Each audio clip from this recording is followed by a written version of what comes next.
Good evening. To the United States Corps of Cadets, to the men and women of our armed services, and to my fellow Americans. I want to speak to you tonight about our effort in Afghanistan, the nature of our commitment there, the scope of our interests, and the strategy that my administration will pursue to bring this war to a successful conclusion. It's an extraordinary honor for me to do so here at West Point, where so many men and women have prepared to stand up for our security and to represent what is finest about our country. To address these important issues, it's important to recall why America and our allies were compelled to fight a war in Afghanistan in the first place. We did not ask for this fight. On September 11th, 2001, 19 men hijacked 4 airplanes and used them to murder nearly 3,000 people. They struck at our military and economic nerve centers. They took the lives of innocent men, women, and children without regard to their faith or race or station. Were it not for the heroic actions of passengers on board one of these flights, they could have also struck at one of the great symbols of our democracy in Washington and killed many more.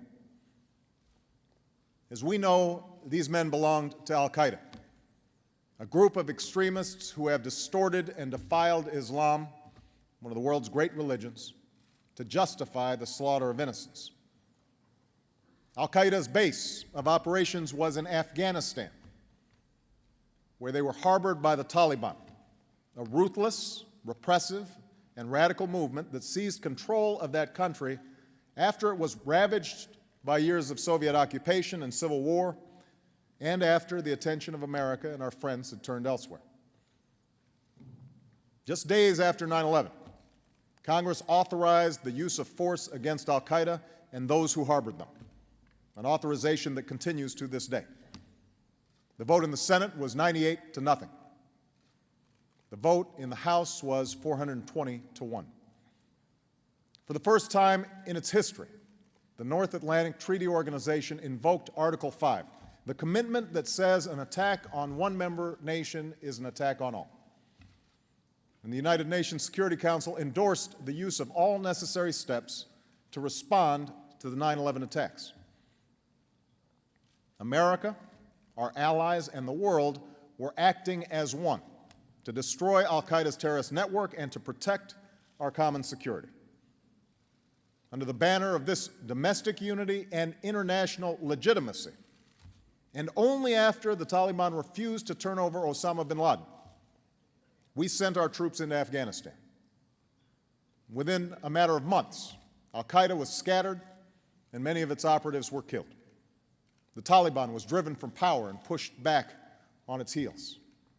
A place that had known decades of fear now had reason to hope. At a conference convened by the UN, a provisional government was established under President Hamid Karzai, and an international security assistance force was established to help bring a lasting peace to a war-torn country. Then, in early 2003, the decision was made to wage a second war in Iraq. The wrenching debate over the Iraq War is well known and need not be repeated here. It's enough to say that for the next 6 years, the Iraq War drew the dominant share of our troops, our resources, our diplomacy, and our national attention, and that the decision to go into Iraq caused substantial rifts between America and much of the world. Today, after extraordinary costs, we are bringing the Iraq War to an irresponsible end. We will remove our combat brigades from Iraq by the end of next summer, and all of our troops by the end of 2011. That we are doing so is a testament to the character of the men and women in uniform.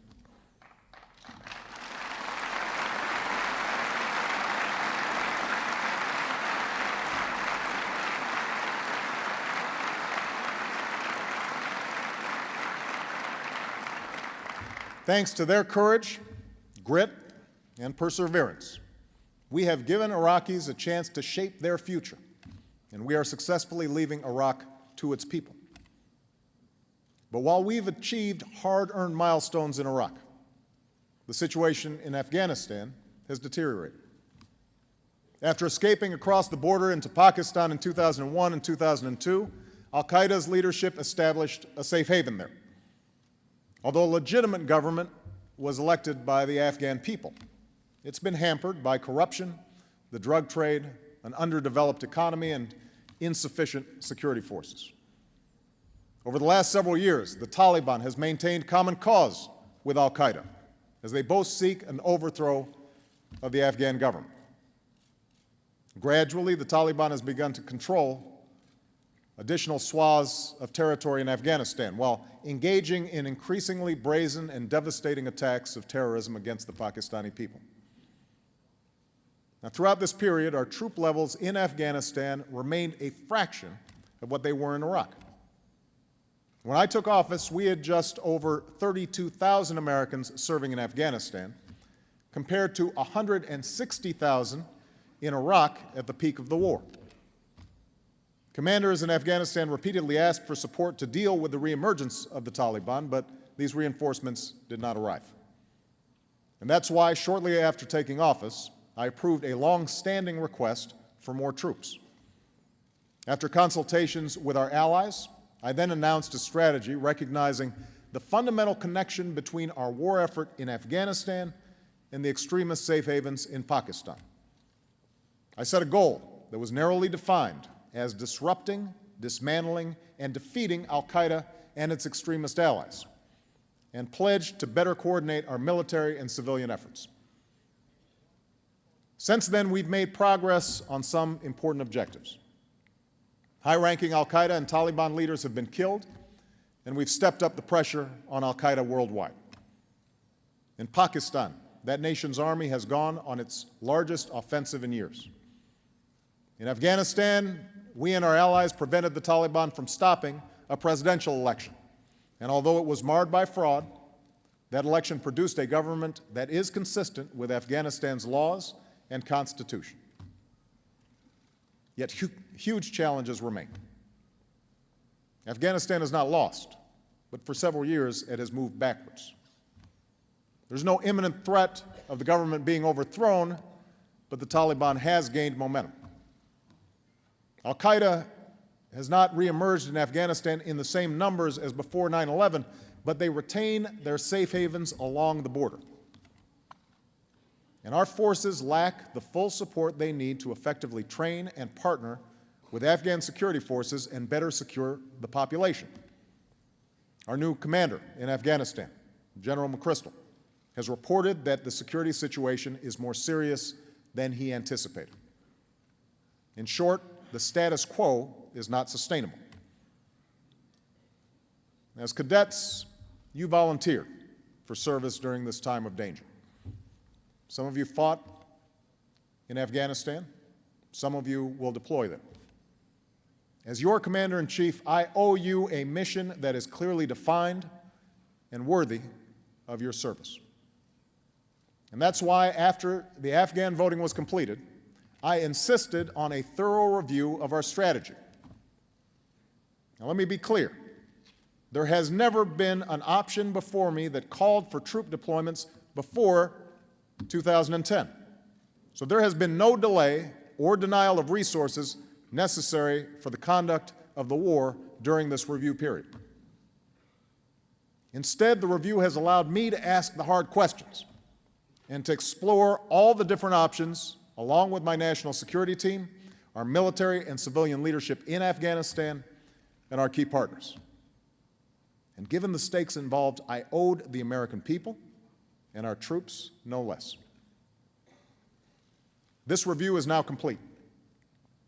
And as Commander-in-Chief, I have determined that it is in our vital national interest to send an additional 30,000 U.S. troops to Afghanistan.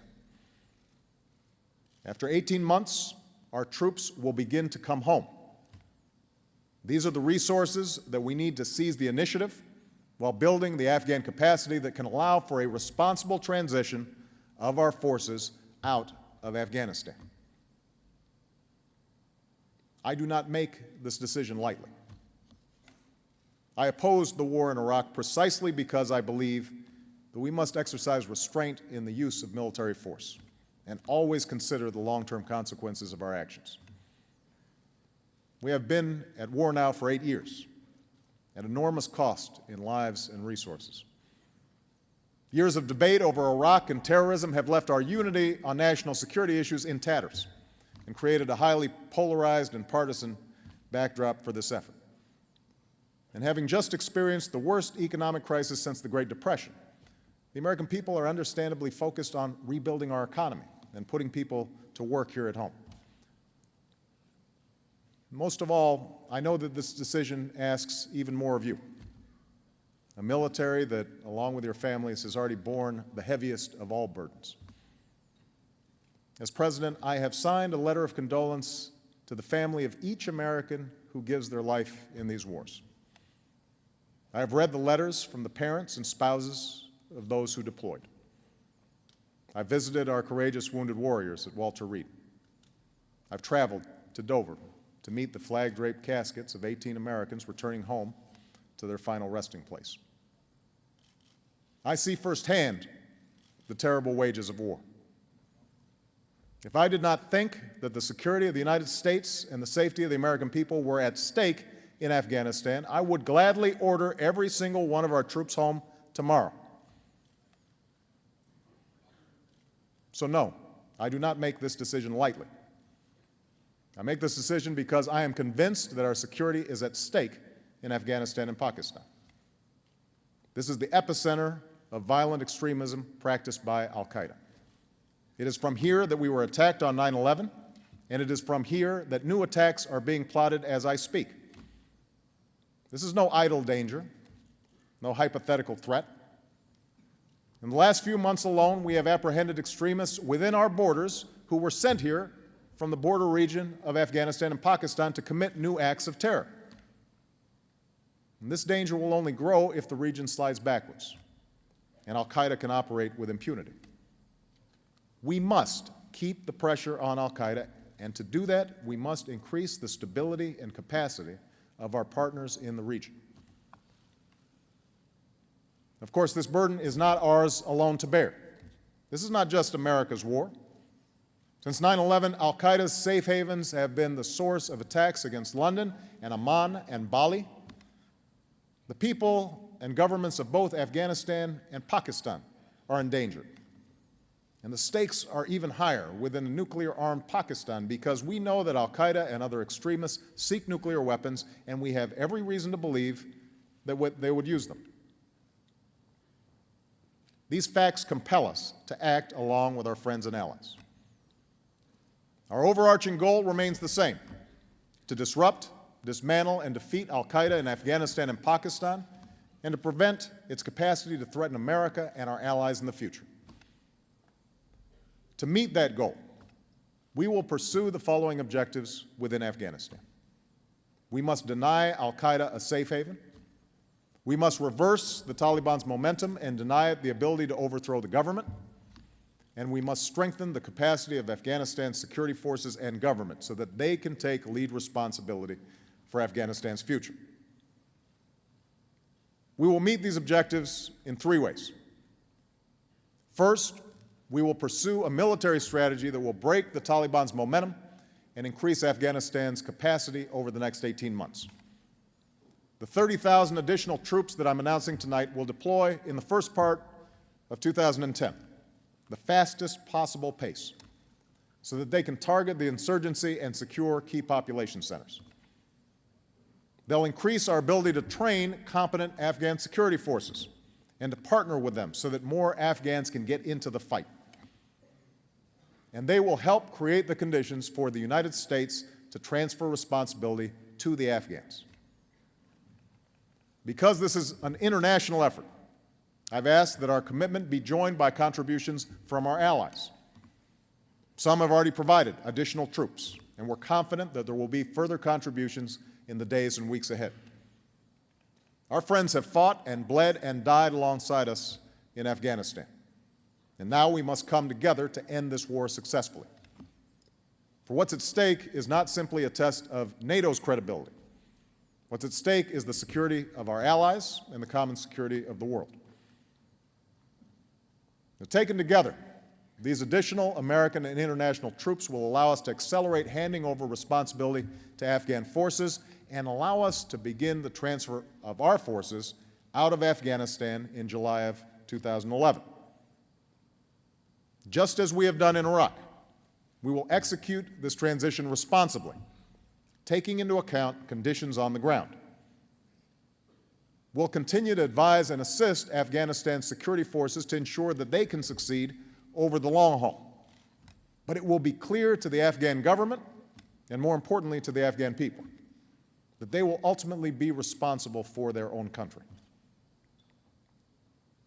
Second, we will work with our partners, the United Nations, and the Afghan people to pursue a more effective civilian strategy so that the government can take advantage of improved security.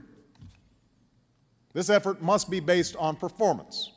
The days of providing a blank check are over. President Karzai's inauguration speech sent the right message about moving in a new direction. And going forward, we will be clear about what we expect from those who receive our assistance. We'll support Afghan ministries, governors, and local leaders that combat corruption and deliver for the people. We expect those who are ineffective or corrupt to be held accountable. And we will also focus our assistance in areas such as agriculture that can make an immediate impact in the lives of the Afghan people. The people of Afghanistan have endured violence for decades. They've been confronted with occupation by the Soviet Union and then by foreign al-Qaeda fighters who used Afghan land for their own purposes. So tonight, I want the Afghan people to understand. America seeks an end to this era of war and suffering. We have no interest in occupying your country. We will support efforts by the Afghan government to open the door to those Taliban who abandon violence and respect the human rights of their fellow citizens. And we will seek a partnership with Afghanistan grounded in mutual respect, to isolate those who destroy, to strengthen those who build, to hasten the day when our troops will leave, and to forge a lasting friendship in which America is your partner and never your patron. Third, we will act with the full recognition that our success in Afghanistan is inextricably linked to our partnership with Pakistan. We're in Afghanistan to prevent a cancer from once again spreading through that country. But this same cancer has also taken root in the border region of Pakistan. And that's why we need a strategy that works on both sides of the border. In the past, there have been those in Pakistan who have argued that the struggle against extremism is not their fight, and that Pakistan is better off doing little or seeking accommodation with those who use violence.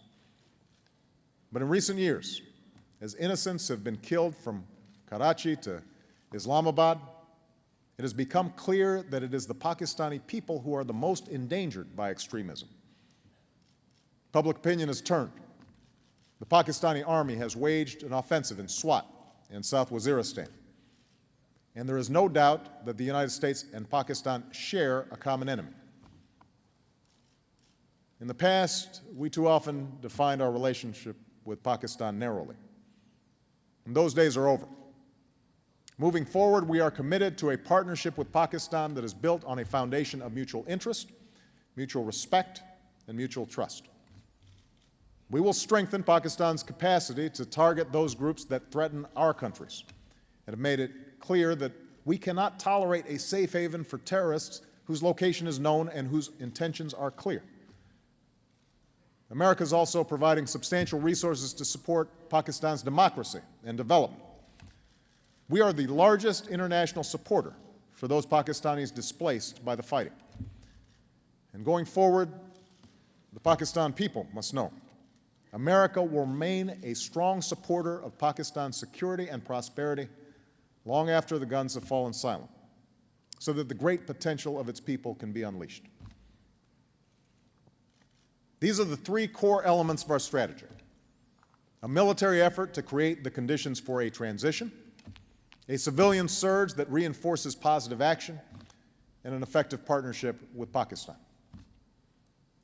Now, I recognize there are a range of concerns about our approach. So let me briefly address a few of the more prominent arguments that I've heard, and which I take very seriously. First, there are those who suggest that Afghanistan is another Vietnam. They argue that it cannot be stabilized, and we're better off cutting our losses and rapidly withdrawing.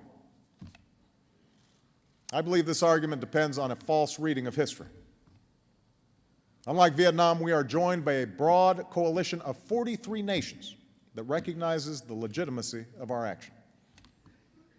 Unlike Vietnam, we are not facing a broad-based popular insurgency. And most importantly, unlike Vietnam, the American people were viciously attacked from Afghanistan and remain a target for those same extremists who are plotting along its border. To abandon this area now and to rely only on efforts against al-Qaeda from a distance would significantly hamper our ability to keep the pressure on al-Qaeda and create an unacceptable risk of additional attacks on our homeland and our allies. Second, there are those who acknowledge that we can't leave Afghanistan in its current state, but suggest that we go forward with the troops that we already have. But this would simply maintain a status quo in which we muddle through and permit a slow deterioration of conditions there. It would ultimately prove more costly and prolong our stay in Afghanistan because we would never be able to generate the conditions needed to train Afghan security forces and give them the space to take over. Finally, there are those who oppose identifying a time frame for our transition to Afghan responsibility. Indeed, some call for a more dramatic and open-ended escalation of our war effort, one that would commit us to a nation-building project of up to a decade. I reject this course because it sets goals that are beyond what can be achieved at a reasonable cost and what we need to achieve to secure our interests. Furthermore, the absence of a time frame for transition would deny us any sense of urgency in working with the Afghan government.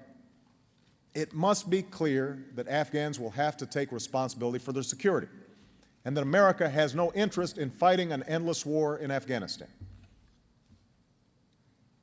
As president, I refuse to set goals that go beyond our responsibility, our means, or our interests. And I must weigh all of the challenges that our nation faces. I don't have the luxury of committing to just one.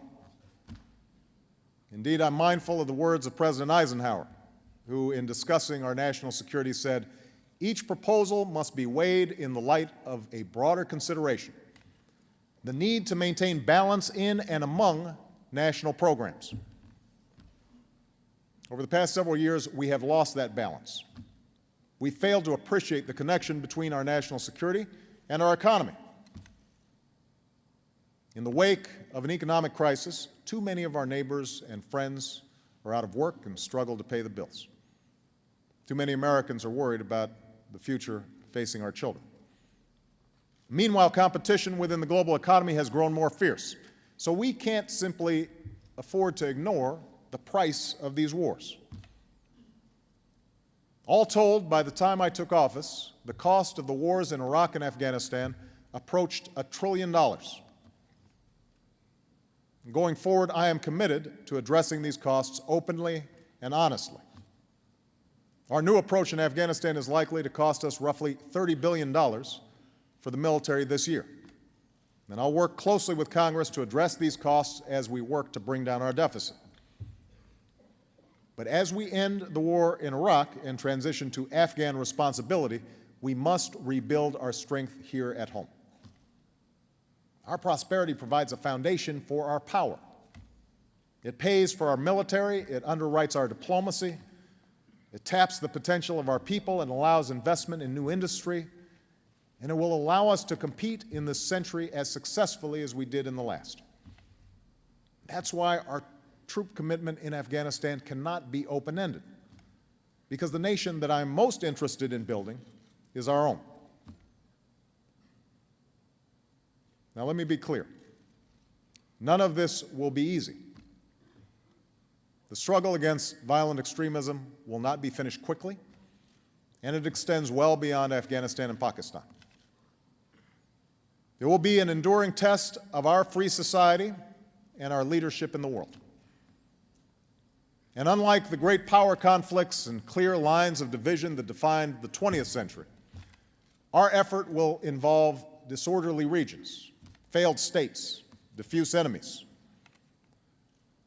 So as a result, America will have to show our strength in the way that we end wars and prevent conflict, not just how we wage wars. We'll have to be nimble and precise in our use of military power. Where al-Qaeda and its allies attempt to establish a foothold, whether in Somalia or Yemen or elsewhere, they must be confronted by growing pressure and strong partnerships. And we can't count on military might alone.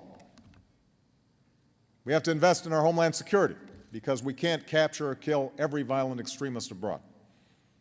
We have to improve and better coordinate our intelligence so that we stay one step ahead of shadowy networks. We will have to take away the tools of mass destruction.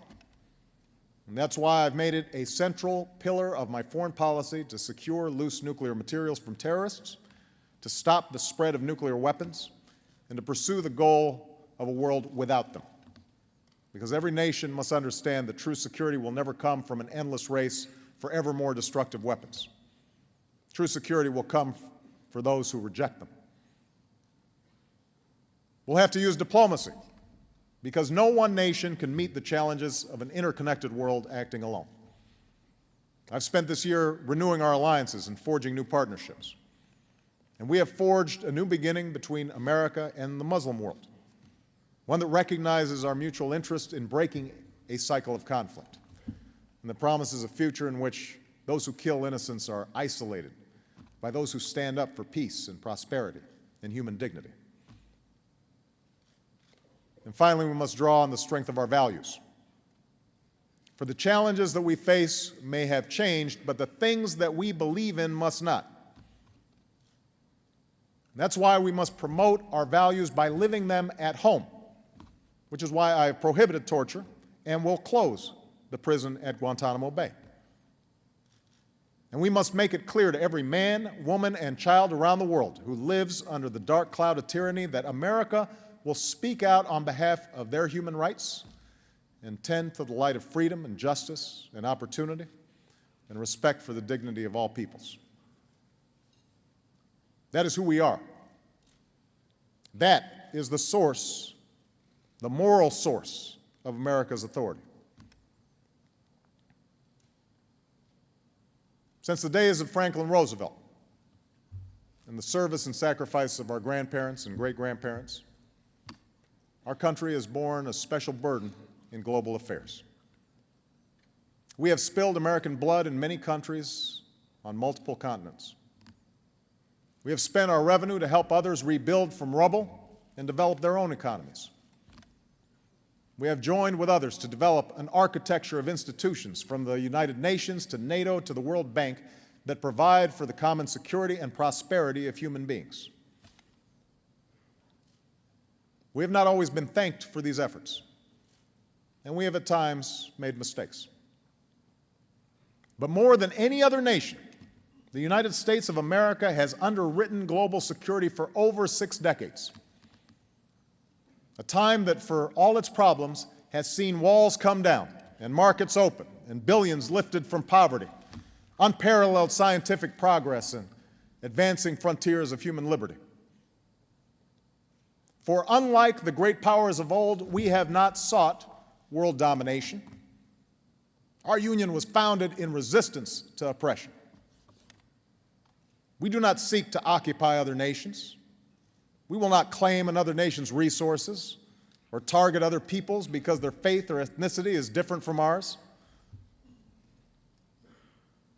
What we have fought for, what we continue to fight for, is a better future for our children and grandchildren, and we believe that their lives will be better if others' people's children and grandchildren can live in freedom and access opportunity.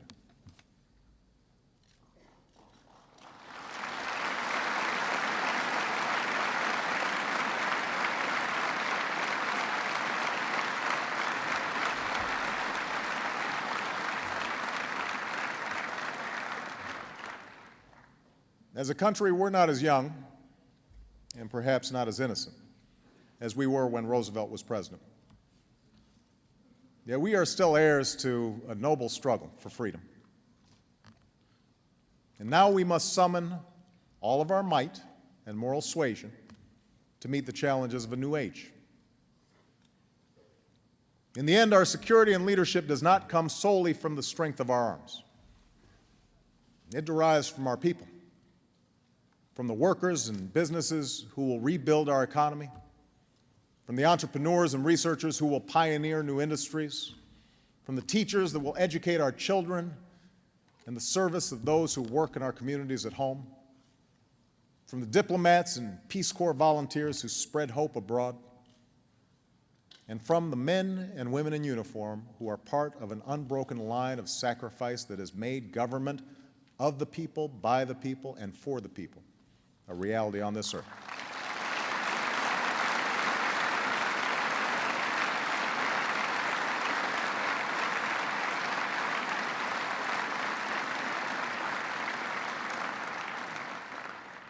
This vast and diverse citizenry will not always agree on every issue, nor should we. But I also know that we as a country cannot sustain our leadership nor navigate the momentous challenges of our time if we allow ourselves to be split asunder by the same rancor and cynicism and partisanship that has in recent times poisoned our national discourse. It's easy to forget that when this war began, we were united, bound together by the fresh memory of a horrific attack and by the determination to defend our homeland and the values we hold dear. I refuse to accept the notion that we cannot summon that unity again. I believe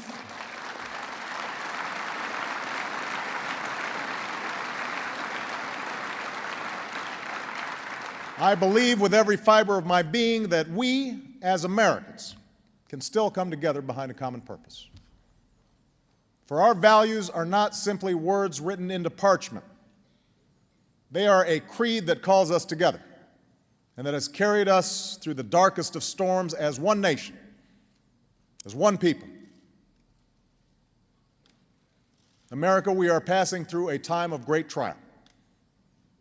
And the message that we send in the midst of these storms must be clear, that our cause is just, our resolve unwavering. We will go forward with the confidence that right makes might, and with a commitment to forge an America that is safer, a world that is more secure, and a future that represents not the deepest of fears, but the highest of hopes. Thank you. God bless you, and God bless the United States of America. Thank you very much. Thank you.